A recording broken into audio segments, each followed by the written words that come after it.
Hi, my name's Phil. I like talking about politics, and the winner for the poll for today's video was about how the media in Britain have let down the public over Brexit. Now, it's often said that a free press is essential for a healthy democracy, and at first glance it looks like it doesn't come much freer than in the UK. But the problem is that much of the British popular media has been set up by a wealthy elite who have used it to push their own agenda. So journalism isn't quite so free in the UK as it may appear. It's just that rather than the government being in control of it, it's completely unaccountable figures who are. Politicians, in fact, are so in the thrall of the media, they become so fixated on it and about what it's going to say about them, that wealthy newspaper owners have a huge amount of influence over our government. I believe it was Napoleon Bonaparte who said that he'd rather face 1,000 bayonets than 4 hostile newspapers. And with Brexit, a right-wing scheme to make already fabulously wealthy people even richer, at the expense of the majority of the population who are actually generating that wealth for them. And as an added bonus, not only has it been demonstrated that those same people pushing Brexit have already become much wealthier as our own economy has taken a dive, and that means that some of those working people have already become a lot poorer as they've lost or are about to lose those jobs. They've still managed to pin the blame somehow on the government, who are dancing to their tune on the issue. And Brexit isn't even a cunning plan. The lies inherent in the arguments are crude and blatant, and this is where journalists are supposed to set the record straight. They should be calling out every falsehood given in interviews, but they aren't doing. The number of times I've had to listen to an interview where someone has said something factually incorrect and it has not been called out. They should be constantly reminding the public of what the Brexiteers were saying just 3 years ago. Of course we'll still be in the single market, said every single Brexit campaigner. From influential MPs like Boris Johnson, who may have had the power to actually enact some form of Brexit, to those who don't even have the power to avoid crashing in every vehicle they ever travel in, like Nigel Farage. Yet the narrative switched from being in the single market 100%, absolute madness to suggest otherwise, and that's a quote, to not being anywhere near the single market. And it didn't even slowly switch. It was an immediate switch that could only be facilitated by a complicit media. Then we had the investigations and convictions for the 2 largest Leave campaigns. Both broke the law and are continuing to break the law in influencing voters. The only reason that the referendum was not voided by the courts is because it wasn't binding. But politicians, even ones who were not implicated in the criminality, felt that they had to get in line for fear of the very real effect of a hostile media on their electoral prospects. Various British newspapers are always so pleased to boast about convictions when they've caught somebody out and passed on information to the police and it's secured a conviction. But on the biggest crime in this country in modern times, not a word from most of them. There should be constantly haranguing Parliament over why they're going through with this illegal poll. But no, apparently subverting a vote, a public vote, isn't an attack on democracy. Only giving people a vote is. And the mostly right-wing newspapers have been at the forefront of this anti-EU campaign for decades as well. So we were never going to be looking to those for any sort of journalistic standards. Sensationalism is how they sell their wares.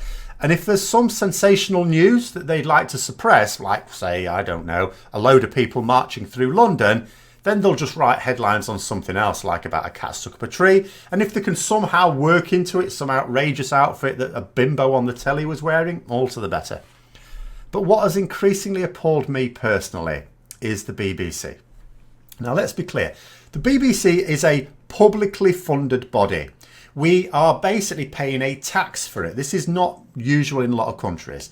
We pay a tax called the TV licence. And therefore, we have a right to expect it to be objective. And the worst part of it is many think it is, because it generally used to be.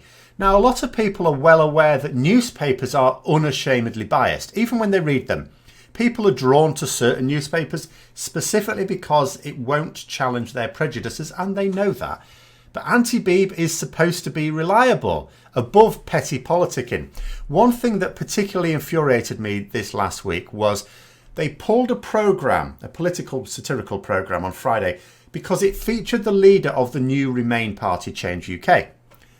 They said that it's not right to show political leaders on our programmes while an election campaign is underway, which seemed a little bit baffling, not least because Nigel Farage was on the BBC a few days earlier, and actually he was also on yesterday. So several days after they had Nigel Farage on, they said, oh no, you can't have political leaders on. And then a couple of days later, oh, we've absolutely got to get this political leader on.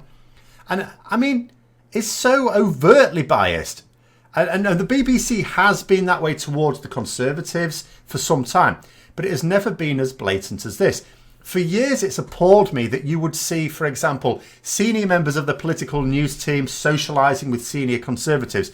Now, I understand that a political journalist is, of course, going to have political opinions. And those political opinions have a pretty good chance of being favourable towards one political party or another. It's not guaranteed. Some hate all parties. And if they all, just out of a coincidence, end up essentially supporting the same party, the Conservative Party, so be it. I don't have a real problem with that. But there should be safeguards in place. For their own professional integrity, if nothing else, they should be taking steps to be more objective. They should be aware that they're always hanging out with senior Conservatives. Oh, is that skewing my vision? Take the time to spend time with ones from parties you might not get on with on a personal level as much, but at least that you're getting an overview of people's political beliefs instead of just sitting in your own echo chamber. Imagine if I started spouting party politics in my classes to my students, where I do answer questions and inform them about our political systems. That would be hugely unprofessional. If I ever gave them any, I have to be very careful that I don't give them any sort of leaning about how I want them to vote, just that I want them to vote. These guys on the television are potentially influencing millions of people with the way they conduct interviews and present reports. I would be influencing at most a few dozen. They're misbehaving in the public glare and completely getting away with it. And what annoys me most of all is that the politicians who are selling us down the river will be judged harshly if they get their way, that is. There'll be no avoiding that judgment of history. But that's just for the people at the forefront of the campaign.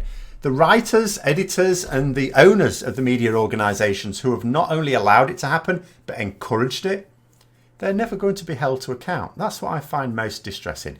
Whether in reality or whether just in the future when they're long gone, I at least find some solace in the thought that the public Brexiteers will be reviled in later generations. But I see no such fate for the journalists who have cast their duty into the gutter, quite frankly. In a generation's time, you'll struggle to find anyone who will support what Farage, Corbyn, May, Rees-Mogg, Gove, or any of the other political architects of Brexit have done. But people will still buy the Daily Mail. They'll still buy the Sun. Not so much in Liverpool. They'll still buy the Express. They'll still watch the BBC News. It'll be like they did nothing wrong. And that's what particularly galls me, because if anything ever were to happen, to force journalists to comply to a code, a real code, it would require the government to put that in place. And of course, then it's not a free press, is it? That would be an attack on a free press, is what they would say. And I'm not calling for that because, to be honest, it would be an attack on the free press. But it's that freedom without responsibility that allows them to behave in the most reckless manner without consequences. Imagine, put yourself in the position. Imagine how you would approach life differently. If you could do or say anything you liked and there would be no negative consequences from it. No one would seek to chastise you, lock you up, anything like that.